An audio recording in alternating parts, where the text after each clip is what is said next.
Guys අද කතාව ඇවිල්ලා මේ එක්තරා ආගමක දේව ගැතිවරයෙක් අපි සෙල්ලම් කර කර ඉන්න හරියකට ගේකට ඇවිල්ලා මේ අපි තුර හොඳ පොඩි කොල්ලෝ හරිද ගේකට ඇවිල්ලා යකෙක් එලවන්න ගියා කාන්තාවකගේ ඒ ගැන තමයි අද කතාව හැබැයි යකා මූ එලවන්න ආවේ අපි ඊට කලින් දැක්කමු වෙනවා මූ යකා එලවන්න එන්නම ගෙදර මිනිහා නැති වෙලාවට හරිද ළමයින්ගේ දොරවල් වල එළියට දාලා තමයි මුන් දෙන්නේ යක්කු එලවගන්නේ හරිද ඕක තමයි මට දැන් කියන්න ඕනේ ඉතින් ඔය සිද්ධියේදී අපි හිරබත් කණ්ඩත් ගියා දවස් 14ක් හිරබත් කණ්ඩ ගිහිල්ලා ඒ සිද්ධියෙන් හිරබත් කෑවේ නේ 99න් අපි ආවා. ඉතින් ඊට කලිනුත් අපි දවස් 14 ඒවා ගිහිල්ලා තියෙනවා රජේ බෝඩිමට ඊට පස්සෙත් ගිහිල්ලා තියෙනවා.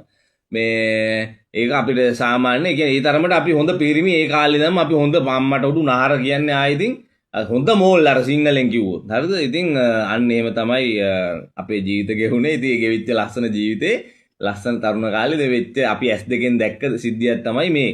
හරි දැන් ඔන්න අපි සෙල්ලම් කර කර ඉන්නවා. ඔය කියන ගෙදර ඔය පොඩි එකෙක් ඉන්නවා ලොකු කෙල්ලෙක් ඉන්නවා. ලොකු කෙල්ල කියන්නේ එතකොට ඒ ළමයා 4-5 වසර විතර. දෙවෙනි එකා කොල්ලා ඔය අපිට සිද්ධිය ඇවිල්ලා කියපු එකා ඇම්ඩන්. හරිද? ඌ තමයි දෙවෙනි එකා. තුන්වෙනි එකා අවුරුදු එකමාරක් විතරයි. ඒක උට ඇවිද ගන්න හරි අමාරුවෙන් තමයි පුළුවන්.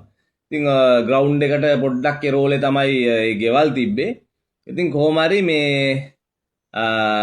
දැන් මේ මගේ ලිස්ට් එකේ ඉන්න උන් ටික 4 දෙනාම ඉන්නවා මගේ ලිස්ට් එකේ. හරිද? මාත් එක්ක ඉරබත් කන්න ගියේ.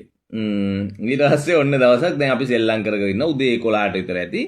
උදේ 11 මාටද මේ කවදාවත් මුන් අපි ඉන්න තැනට එවන්නේ අපි කුණහarp කියනවා අපි නිකන් අපිව නිකන් කුඩ්ඩෝ අපිව නිකන් අර මේ එන්න දාමරිකෝ විදියට තමයි ගමේ උන් අපිව දැක්කේ. ගමේ කියන්නේ ඒකට මං කියන්නේ මං ඉපදිච්ච පරිසරේ නෙමෙයි. එතන චූට්ටක් යා. හරිද? ඒ විදිහට තමයි මුන් අපිව දැක්කේ. හරිද? අපි දිහා බැලුවේ. දැක්කේ නෙමෙයි අපි දිහා බැලුවේ. මුන් අපි එනකොට අම්මට උඩු මේ ගෑනු දරුවන් අහංගනවා. හරිද? ඒ වගේ තමයි මුන් මේ තියාගෙන හිටියේ. ගෑනු දරුවන් කියන්නේ කෙල්ලන් ඈ. හරිද? ඒක අපිට හිතා ගන්නව කොහොමද කියලා. හරිද? ඊට පස්සේ දැන් ඔන්න මේ පොඩි එකා අපි සෙල්ලම් කරලා පොඩ රෙස් කරන් ඉඳගත්තා වගේ මූ පොඩි එකා වටෙන් ඇවිල්ලා කරගෙනවා. ජීවිතේට අපි ඉන්න හරියට මූ එවන්නේ නැහැ. අම්මට උඩු ඊට පස්සේ මම පොඩ්ඩක් කතා කරලා ආවා මේ වරේ. මොකද ඇයි උඹ ඉන්නේ මේ අවුවේ කරවෙවි. යමන් ගෙදර කියලා කිව්වම යන්න බෑ. ආවල් ආගමේ දූතයාගේ නම කියලා කිව්වා. මේ මාමා ඇවිල්ලා අපේ අම්මගේ යකා වෙලවනවා කිව්වා. හරි.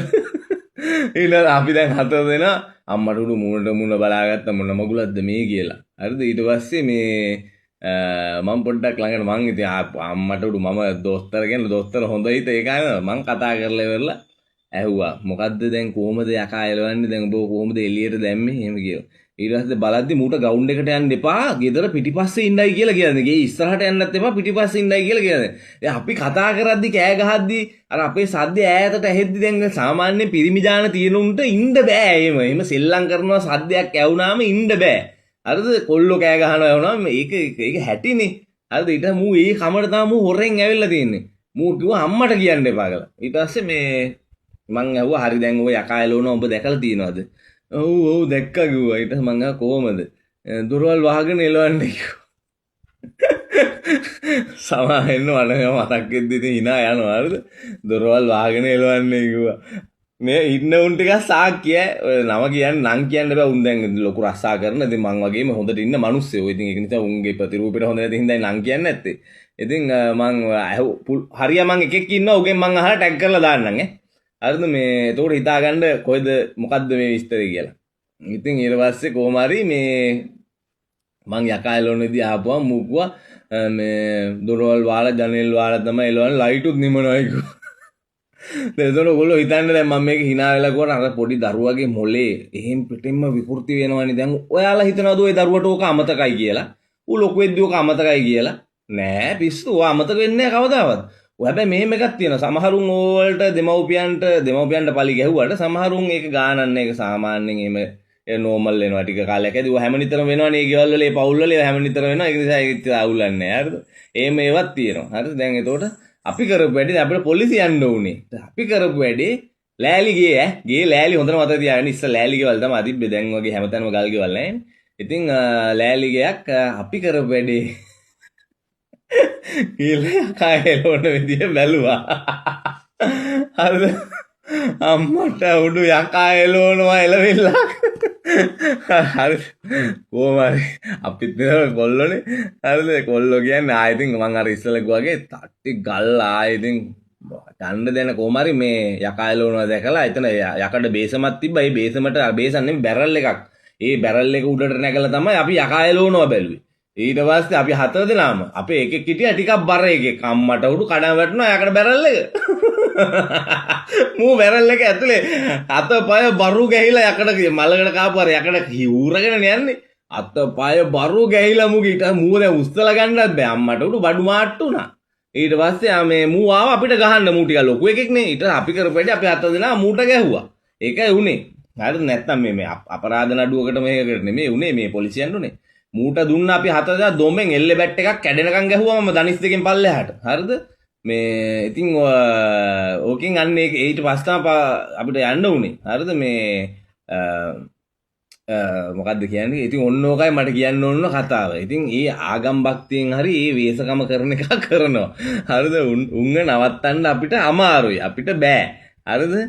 ඉතින් අර අපිට මේ වගේ දේවල් දාලා ඒ කියන්නේ හාස්‍යයෙන් හරි මේ වගේ දේවල් දාලා මේවා සමාජගත කරලා මිනිස්සෙට හිනාවකුත් දෙන ගමන් මේක මහා ජරා වැඩක් මේක මෙහෙමයි කියලා දැන් මම ඒකයි කිව්වේ අර දරුවෝ ඒ දරුවා ඒක දන්නවනේ මෙයා දැන් නිකන් හිතන අපේ ගෙවල් වල පොඩි කාලේ වුණේ නෑ හැබැයි අපේ ගෙවල් වල පොඩි පොඩි රණ්ඩු ගිහිල්ලා තියෙනවා ඒ වගේ ඒවා වෙලා තියෙනවා ඒවා තාමත් අද අපිට මතකයිනේ අන්න ඒ වගේ තමයි හරිද හැම ගේකම වෙන දේවල් ඒ ගෙදර ළමයින්ට මතකයි එතකොට වයසට යන කාලයකට අර මේ ඒවා මතක් වුණොත් එහෙම ඉතින් අනාථ නිවාසයෙම දෙමව්පියන්ට හොයාගන්න වෙනවා ඔය එක පැත්තක්. හරි මම නිකන් සරලව මේ කියන ඔයිට වැඩි ලොකු මේ දේවල් තියෙනවා මේක කියනවනම්. හරිද? ඒක කියන හැමදේම තේරෙන්නේ නැහැ නේ මිනිස්සුන්ට. ඉතින් තේරෙන විදිහට තමයි මම මේ කියන්නේ.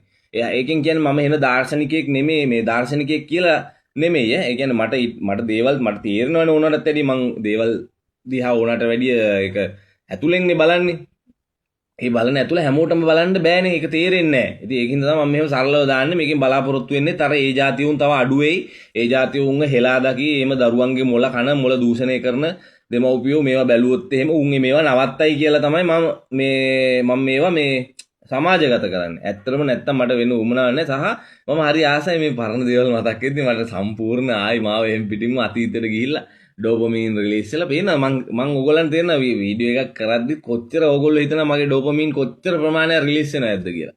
ඉතින් මේ ඔන්න ඕක තමයි තත්ත්වය. හරිද? ඒක නිසා මේ ළමයින්ගේ ඔළුව වලට විස බීජ දාන්න එපා.